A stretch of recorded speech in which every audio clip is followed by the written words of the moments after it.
Money Talk.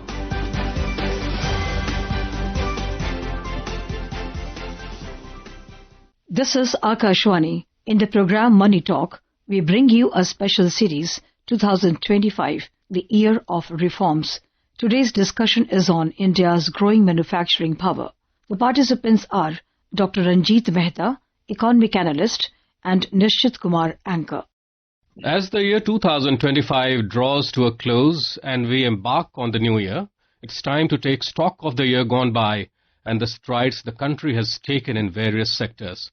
Production and manufacturing has been one of the drivers of growth for any economy, and India is rapidly emerging as the world's new production engine, driven by strong economic growth, a revitalized manufacturing base, and transformative government initiatives.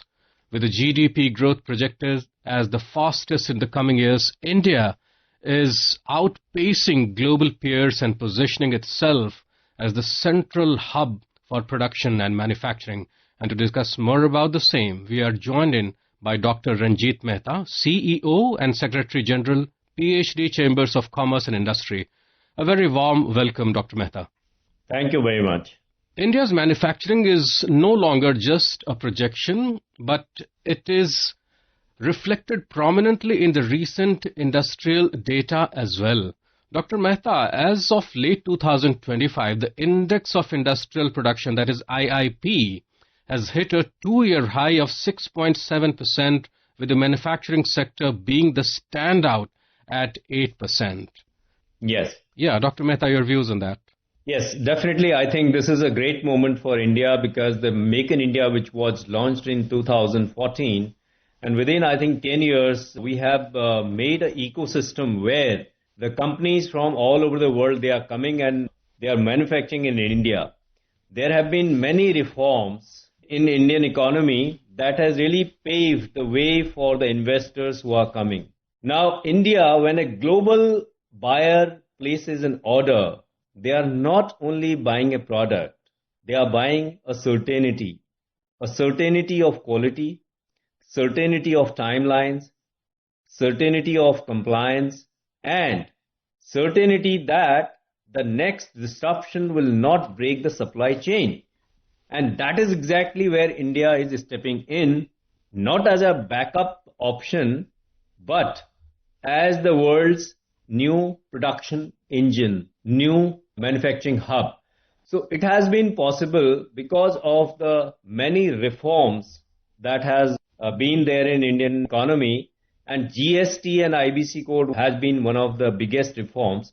And recently, it's not that reforms have stopped. Recently, we have seen that we had GST 2.0, which had given a lot of flip to Indian economy. At the same time, we had come out with very, very innovative schemes like 15% corporate tax for the companies who are starting their manufacturing in India. I think that has created the confidence among the investors. Confidence always follows the capital. So therefore, we have seen that India, which was importing mobile phones once there was a time in electronic, so now today we are the exporters of mobile phone, and there are many other sectors where we are really making progress, and this is a momentum which has caught up in Indian economy in recent times. So, Dr. Mehta, the manufacturing sector contributing to the GDP touching nearly 25%, and it's not just about the figures, Dr. Mehta, but the ancillary offshoots it can provide, like the creation of formal jobs, particularly for the youth. What do you say about it? We have seen that today India's manufacturing sector is basically driven by three very important pillars. One is the scale, second is the speed, and third is the sustainability. When we see that India is now more than $4 trillion economy, we are the fourth largest economy in the world and soon going to be third largest economy in the world. And Indian manufacturing grows in two directions. Any global investor who comes in India, in fact, they not only come to manufacture for the world, but also India is a very large market with 1.5 billion people, and domestic consumption consumption is extremely, robust in our country because we have a domestic demand. Anyone who comes to India, he has one is a domestic demand that is only for the India. Second is for the world. So delivering export ready capacity at competitive prices. So these are the two things which are very important. That is for the scale. Now, this is why Make in India story is no longer limited to assembly. It is moving into deeper manufacturing component ecosystems and industrial clusters. That is in fact supported by what we have seen is a record FDI flow in 24-25 is $80.62 billion. That's what we have seen. I think this all is possible because of the scale. That is one pillar. Second pillar is the speed. I think that, it is not only the intention which is important. It is the real work on the ground where we have seen Indian government led by Prime Minister Modi. They have come out with very significant reforms. We have seen that PMI, if you see the India manufacturing PMI index, in July it was 59.1. So therefore, and recently you have already said the IIP data, which had a year-on-year growth of 8% over the last year. So we have seen these kind of things that has been possible. We have seen that we have also created direct and indirect jobs of 12.6 lakh jobs in last year. So that has been possible because of the kind of manufacturing ecosystem we have already built. And third, I think that Indian manufacturing is definitely looking at the sustainability. Right. The world is moving towards carbon aware trade. Soon competitiveness will include energy mix. Now, India has a target of achieving 500 gigawatt of renewable energy by 2030. And currently we are at around 280 gigawatt installed capacity in renewable energy. So there has been a big focus on sustainability, and we have also committed net zero by 2070. And for this, earlier our target of reduction of carbon footprints was 30% by 2030. However, that has been revised to 45% carbon reduction by 2030. And I'm sure that the way we are going on deploying the renewable energy, I think we are going to achieve that too. Definitely, that is why the world is now paying attention to India because our global supply chains are intact. Right. If we look at the provisions in the 2025-26 budget, the government has named the Make in India to a more integrated national manufacturing mission, that is NMM. And in addition, of course, the PLI scheme you mentioned, which provides financial incentives for incremental production across 14 sectors, the National Logistics Policy, which aims to reduce logistic costs from double digits to roughly nearly 8% of the GDP, making Indian goods more competitive. You mentioned about the competitiveness, GST to rationalization, and of course the Skill India mission, which focuses on the workforce and targeting high-tech vocational training. Before we proceed any further, Dr. Mehta, let's listen into the Prime Minister what he has to say about the PLI scheme and more.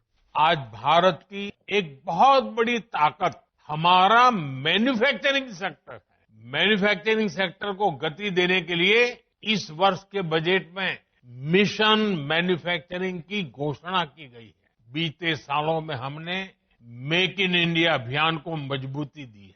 सिर्फ PLI scheme से उससे ही 11 लाख से अधिक रोजगार देश में बने हैं।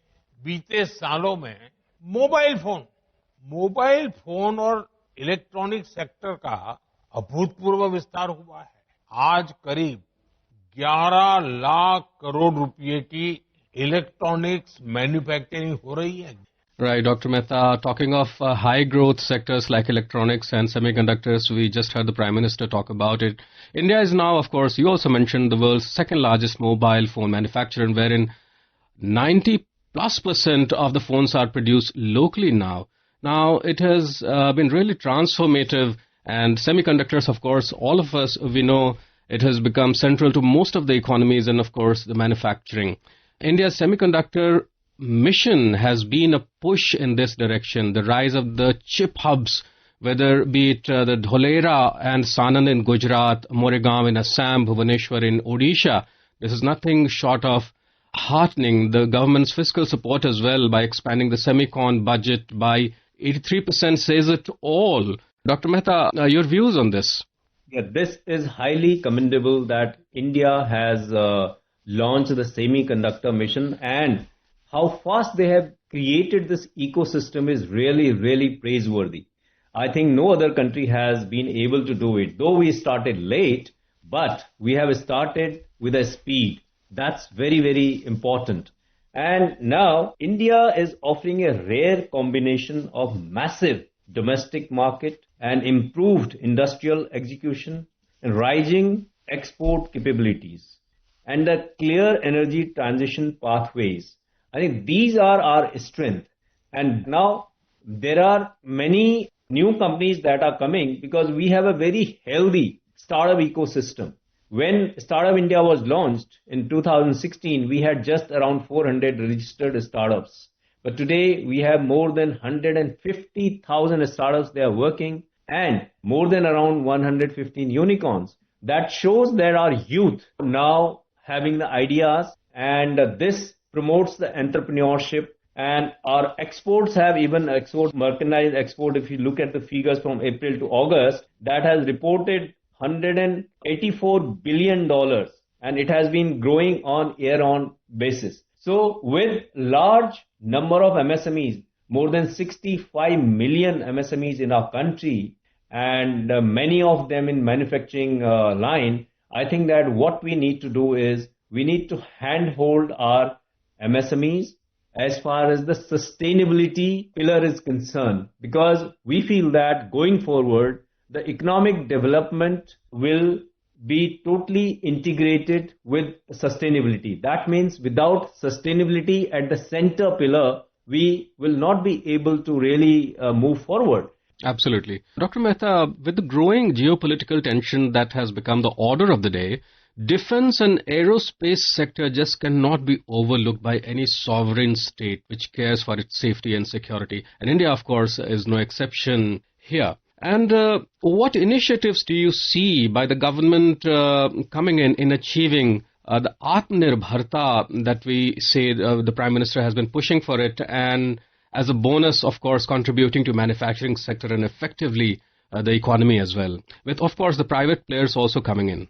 I think, Atmanirbhar Bharat was the mission which started by Prime Minister during the COVID, and it has really, really worked well. When we talk of Atmanirbharta, that doesn't mean that we are not inviting other players to Indian market. We want to create our own capabilities. Let's look at the defense sector. We have BrahMos missile, we're going to the moon and going to the space. In drone technology, we have leapfrogged. Overall defense capabilities today, India, we were only depending on imports. But today, India is also exporter of many things in defense.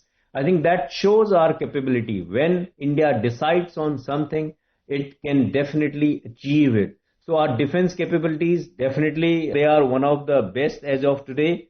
And we have created an ecosystem where we are giving an opportunity to the private players in defense ecosystem.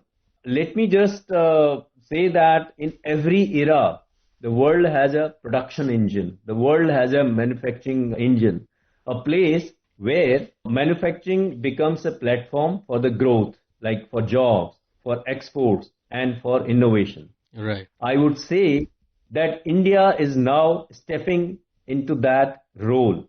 Right. Dr. Mehta, thank you so very much for joining us and shared your views in the domain. Thank you so much. Thank you very much.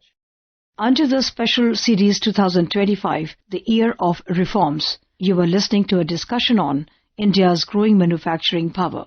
The participants were Dr. Ranjit Mehta, economic analyst, and Nishit Kumar, anchor. This program was produced and presented by the News Services Division of Akashvani.